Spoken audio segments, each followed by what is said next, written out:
Hey guys, and welcome back to my channel. Please excuse my voice, I've got a head cold I'm trying to get over.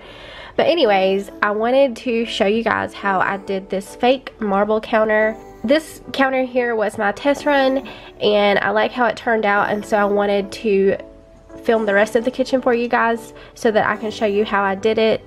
I've never been happy with our countertops. They are this like ugly maroon color, and there's parts of them that are stained and they just look dirty no matter how much I clean them.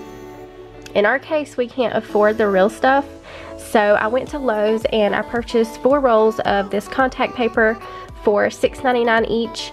I only ended up using 3 though for my entire kitchen. You will also need a box cutter, a pair of scissors, and a card of some sort. I'm just using an old gift card.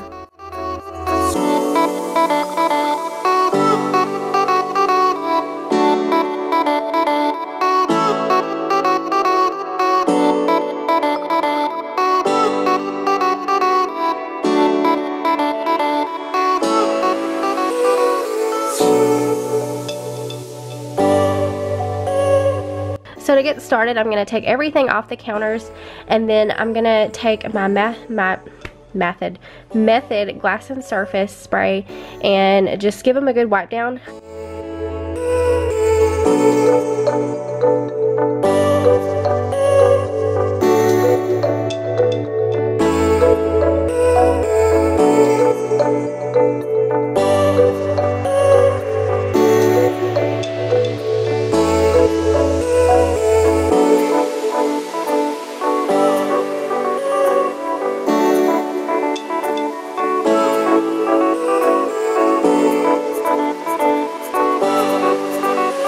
After that, I'm going to take a dry rag to go back over them.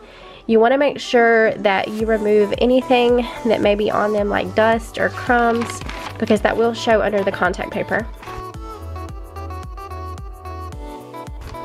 Sorry guys, I sound like I'm out of breath, but I am. I can't breathe out of my nose, and so when I'm talking a lot, I do get a little winded. But anyways, so starting in the far corner, I'm going to peel back about 1 inch of the contact paper at the time, and then I'm going to apply that at the very top edge of the counter. This is where I take the card and I work out any air bubbles as I slowly peel back the backing away from the contact paper. You have to be patient with this stuff and don't get in a hurry, because that's where you're going to run into problems. You're going to have wrinkles and you're going to trap air bubbles. However, this stuff is very forgiving, so if you find that you're getting a lot of bubbles, you can easily peel it up and then start again. I've found that the key is to press lightly with the card, working in small sections, and you should have no problems. So as you can see, I'm just working it down onto the counter slowly. Now when I get to the edge, I'm going to take my box cutter and cut the excess off. You could just fold them under if you wanted to.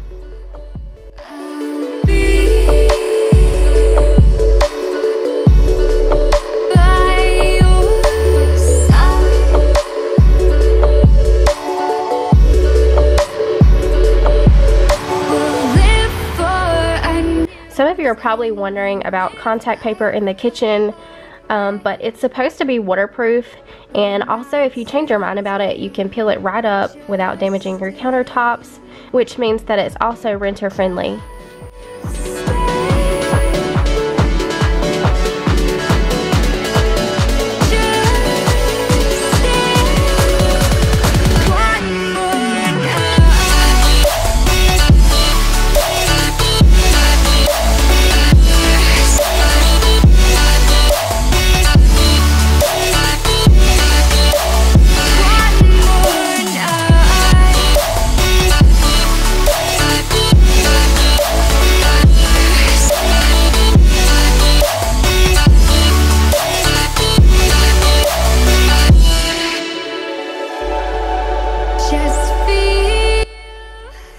Now I'm going to take the box cutter again and cut where my counters meet.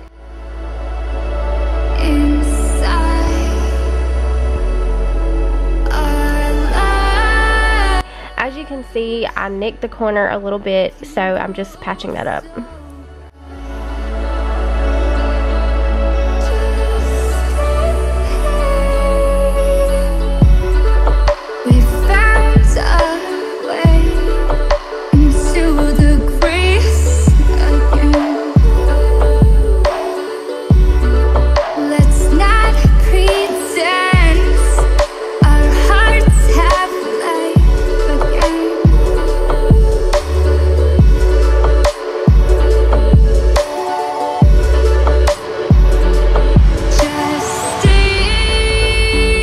can be a little tricky, and to be honest, I don't really have a technique for that. You just have to play with it until you get it how you want it.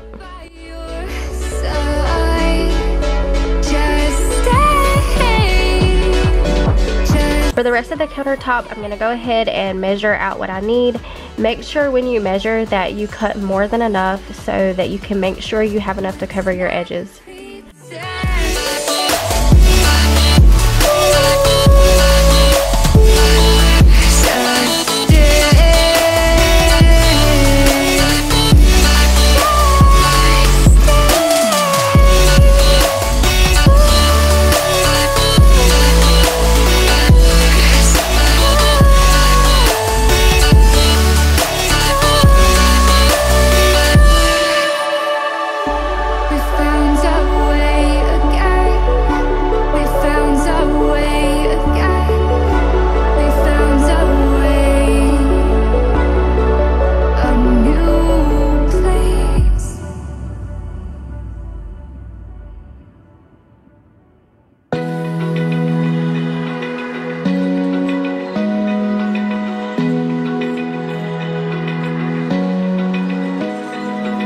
Open eye, feel the waves cut through me, hypnotized by the sounds I'm breathing in. Hold tight, chemicals collide.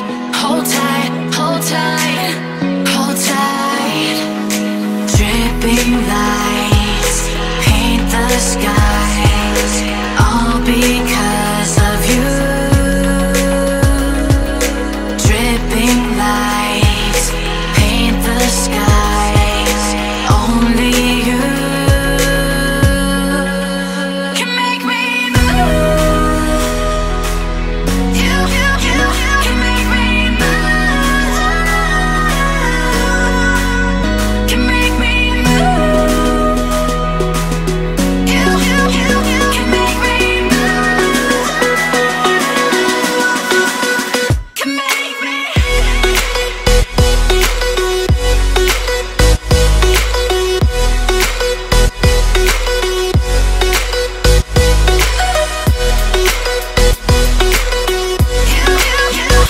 As you can see, I nicked another corner, so I'm just patching that up.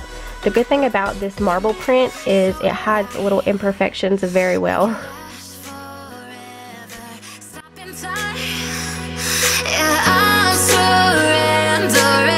Hold tight, chemicals collide. Hold tight, dripping lights paint the skies. I repeated the steps on my other counters, but I wanted to show you quickly how I did around my sink. And basically you just cut enough to fit around the sink. I chose to do mine in sections to make it easier.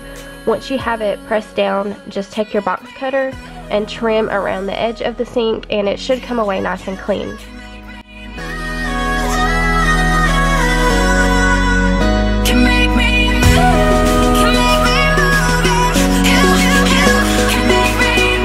Then I just repeated the same thing on the other side, and this is how it all came out. I'm very pleased, and I can't wait to get my cabinets painted to tie it all together. I hope you guys enjoyed this little kitchen DIY. Don't forget to subscribe if you haven't already so you don't miss any of my future videos. As always, thanks for watching, and I will see you guys next time. Bye.